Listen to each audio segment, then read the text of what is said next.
Once upon a time, in a far-off land, there lived a young prince named Alexander. He was the son of the king and queen, and he was beloved by all who knew him. Alexander had everything he could ever want or need, but he was not content. He felt a restlessness deep within him, a yearning for something more. One day, as he was strolling through the gardens of the palace, he came across a group of peasants who were gathered around a storyteller. They were rapt with attention as the old man wove tales of adventure and danger, of heroes and villains, of love and betrayal.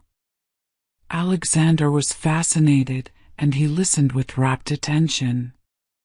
After the story was over, Alexander approached the storyteller and asked him how he came to know such amazing tales. The old man smiled and said that he had traveled far and wide, meeting people from all walks of life and hearing their stories. He encouraged Alexander to do the same, to explore the world beyond the palace walls and discover his own stories to tell. Alexander was thrilled by the idea. He went to his parents and asked for permission to leave the palace and explore the world. At first, the king and queen were hesitant, fearing for their son's safety. But Alexander was determined, and he argued persuasively that he would learn more about the world and himself by traveling than he ever could by staying within the palace walls. Finally, the king and queen relented, and they gave Alexander their blessing. He set off with a small group of loyal friends and advisors, determined to see the world and find his own place in it. For years, Alexander traveled far and wide, from the lush jungles of the south to the frozen tundra of the north. He met people from all walks of life, from wealthy merchants to humble peasants, from wise old sages to young children with dreams in their eyes. He saw wonders beyond imagination, and he faced dangers beyond belief. Through it all, Alexander learned much about himself and the world around him.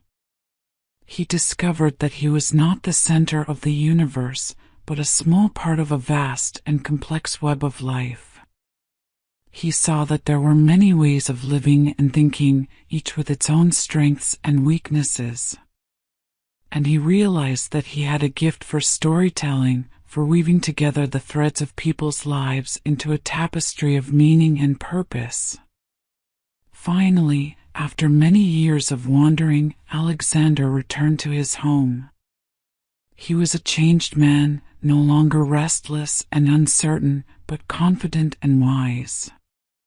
He told his parents and the people of the kingdom the stories he had gathered, and they listened with wonder and amazement. And in the end, Alexander realized that his true place in the world was not as a prince or a ruler, but as a storyteller, sharing the tales of the world and the people he had met along the way.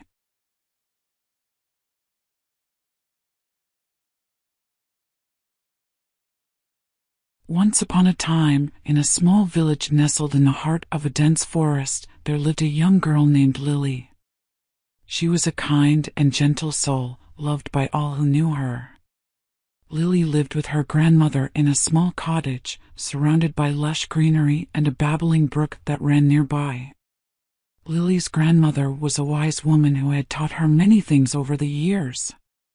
She had a vast collection of books, which she shared with Lily, teaching her how to read and write. Together, they spent many hours reading and exploring the magical world of books. One day, as Lily was wandering through the forest, she came across a small, injured bird. It was lying on the ground, unable to fly. Lily picked up the bird and brought it back to her grandmother's cottage. Together, they nursed the bird back to health, and it soon became a frequent visitor to their home. As the years passed, Lily grew into a beautiful young woman. She was known throughout the village for her kindness and her gentle nature. Many young men vied for her hand in marriage, but Lily remained single, content in her quiet life with her grandmother and her animal friends. One day, a dark and stormy night, a stranger came knocking on Lily's door. He was tall and handsome, with piercing blue eyes and a voice like thunder. He introduced himself as Jack, a traveler passing through the forest. Lily welcomed him inside and offered him a warm meal and a place to sleep for the night. Over the course of the next few days, Jack remained at the cottage, helping Lily with her chores and spending long hours in conversation with her. He was fascinated by her intelligence and her gentle spirit, and he found himself falling deeply in love with her. Lily, too, felt herself drawn to Jack. He was unlike any other man she had ever met, and she found herself longing to be near him. But she also knew that her grandmother would never approve of their relationship, and so she kept her feelings hidden.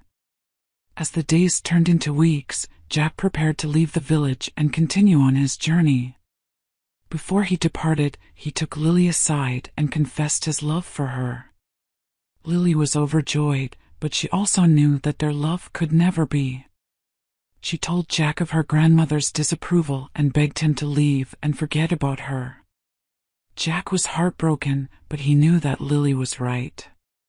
He bid her a tearful farewell and disappeared into the forest, leaving Lily behind to tend to her animals and care for her grandmother. Years passed, and Lily grew old. Her grandmother had long since passed away, and the cottage was now quiet and empty.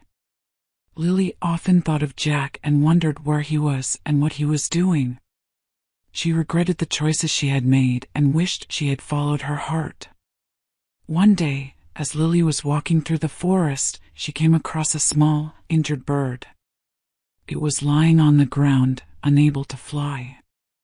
Lily picked up the bird and brought it back to her cottage, just like she had done so many years ago. As she nursed the bird back to health, she thought about the choices she had made in her life. She realized that she had lived her entire life in fear of what others might think of her. She had let her love for Jack slip away, and she had spent her life alone. Determined to make amends, Lily set out on a journey to find Jack. She traveled across mountains and valleys, through rain and snow, until she finally found him living in a small village by the sea. Jack was overjoyed to see Lily again. He had never forgotten about her, and he had often wondered where she was and what.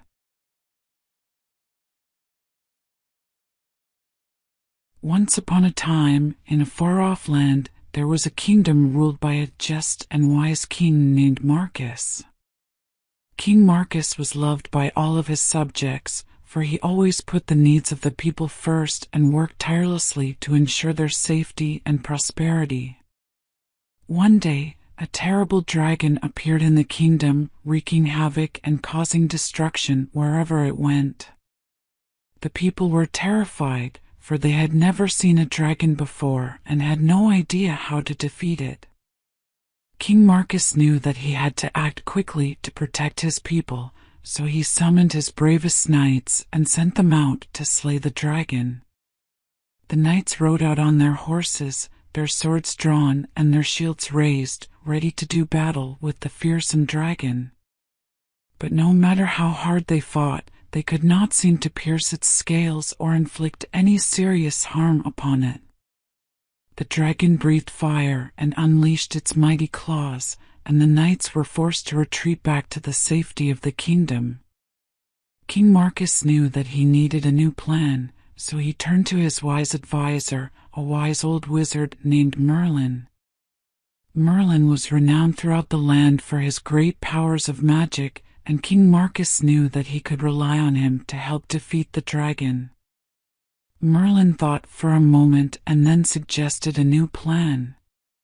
He would create a powerful potion that would put the dragon to sleep, allowing the knights to approach and slay it without fear of retaliation. King Marcus agreed, and Merlin set to work, gathering rare herbs and mixing them together in his cauldron. The potion took several days to create, but finally it was ready. King Marcus summoned his bravest knights once again and gave them each a vial of the potion.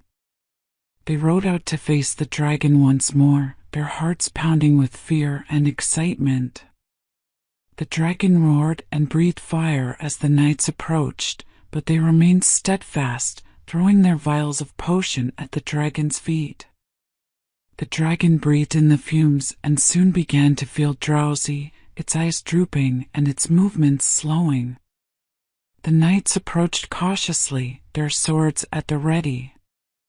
They plunged their blades into the dragon's soft underbelly, and the dragon let out a mighty roar as it died.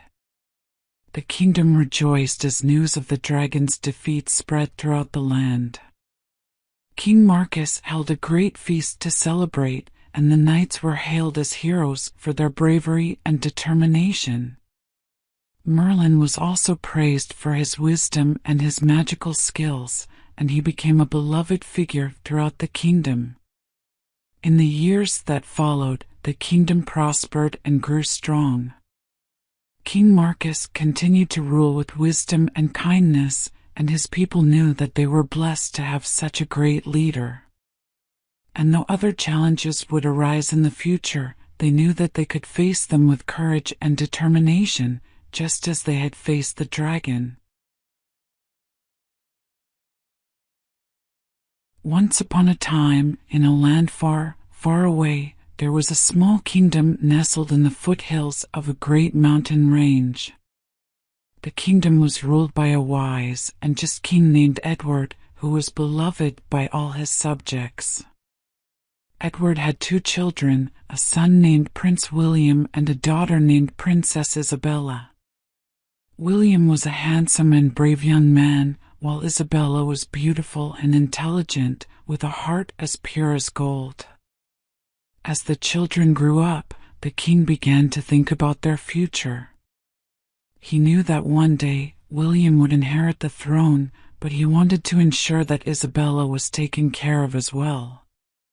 So, he began to search for a suitable match for his daughter. Many suitors came from all over the kingdom and beyond, but none of them seemed to be the right fit for Isabella. She was not interested in wealth or status, but rather in finding someone who would love her for who she was and treat her with kindness and respect. One day, a young knight named Alexander arrived at the kingdom. He was tall and handsome, with piercing blue eyes and a chiseled jawline. He had traveled from a far-off land to compete in a jousting tournament, hoping to win glory and fame. As soon as Isabella laid eyes on Alexander, she knew that he was the one. He was brave and honorable, with a kind heart and a gentle spirit. She was smitten with him, and he with her. Over the course of the tournament, Alexander proved himself to be a skilled and valiant knight. He won every jousting match he entered, and his feats of strength and bravery captured the hearts of the people. When the tournament was over, Alexander sought an audience with King Edward. He explained that he had come to the kingdom not just to win fame and glory, but to win the hand of Princess Isabella. He declared his love for her and asked for her hand in marriage. At first, the king was hesitant. Alexander was not of noble birth, and he came from a land far away. But as he watched the young knight, he saw the same qualities that Isabella had seen in him: bravery, kindness, and honor. In the end, King Edward agreed to the match. Alexander and Isabella were married in a grand ceremony, and the people of the kingdom celebrated their union. Alexander and Isabella were deeply in love, and they lived happily ever after. Alexander proved himself to be a loyal and devoted husband, always putting Isabella's needs before his own. They had many children together, and their love for each other only grew stronger with each passing day. As for Prince William, he was content to wait his turn to inherit the throne. He was proud of his sister and happy to see her so happy.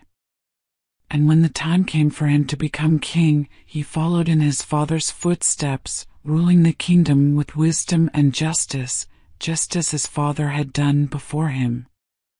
And so, the small kingdom in the foothills of the mountain range remained a peaceful and prosperous place, ruled by a line of wise and just kings and queens. The memory of Alexander and Isabella's love story was passed down through the generations, a reminder of the power of true love to overcome all obstacles.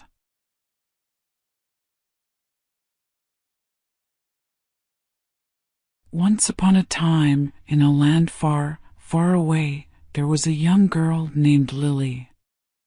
Lily lived in a small village on the edge of a vast forest that stretched as far as the eye could see. She lived with her parents, who were hard-working farmers, and her younger brother, Tim. Lily loved the forest and spent most of her free time exploring its many hidden paths and secret glades. She had a keen sense of adventure and a wild imagination that often led her to believe that she was destined for great things. One day, while wandering through the forest, Lily stumbled upon a strange, glowing object. It was a small crystal, but it radiated a warm and inviting light that seemed to call out to her. She picked it up and examined it closely, marveling at its beauty and wondering where it had come from. As she held the crystal, she suddenly felt a powerful surge of energy coursing through her body. It was a feeling unlike anything she had ever experienced before, and she knew instinctively that it was connected to the crystal. Lily decided to keep the crystal with her at all times, and soon she discovered that it had magical powers. She could use it to communicate with animals, to make plants grow faster, and to create small bursts of light and sound. Excited by her newfound abilities, Lily began to explore the forest even more, eager to discover what other mysteries and wonders it held. She soon encountered a group of animals who were in distress. A mother deer had become separated from her fawn, and the fawn was now lost and alone in the forest. Lily used her powers to communicate with the animals and soon discovered the fawn's whereabouts. She led the mother deer to her lost child, and they were reunited at last. Word of Lily's magical powers soon spread throughout the forest, and animals from far and wide came to seek her help. She healed sick birds, found lost baby bears, and even helped a group of squirrels find a new home. As her reputation grew, Lily became known as the forest guardian, and she felt a sense of purpose and fulfillment that she had never known before. She knew that she had been given a gift, and she was determined to use it to help those in need. But one day, Lily received a message from an unexpected source. It was a dark and ominous voice, warning her of a great danger that was coming. The voice told her that an evil sorcerer was planning to destroy the forest and all its inhabitants, and that Lily was the only one who could stop him. Lily was afraid, but she knew that she could not turn her back on her calling. She set out to find the sorcerer and put an end to his evil plans. For many days and nights, Lily journeyed through the forest, facing many challenges and obstacles along the way. She battled fierce beasts, crossed treacherous rivers, and climbed towering mountains. But she never lost faith in herself or in her powers. Finally, after many long weeks of travel, Lily reached the sorcerer's lair. She crept inside, using her powers to evade the traps and guards that stood in her way. And then, at last, she came face to face with the sorcerer himself. He was a tall and imposing figure, dressed in dark robes and wielding a staff of twisted wood. He sneered at Lily, and she could feel his malevolent power radiating off him in waves. But Lily did not back down. She stood tall and proud, holding her crystal in her hand. She knew that she was the only one who could stop him. The battle was fierce and intense, with magic flying back and forth between Lily and the sorcerer. But in the end,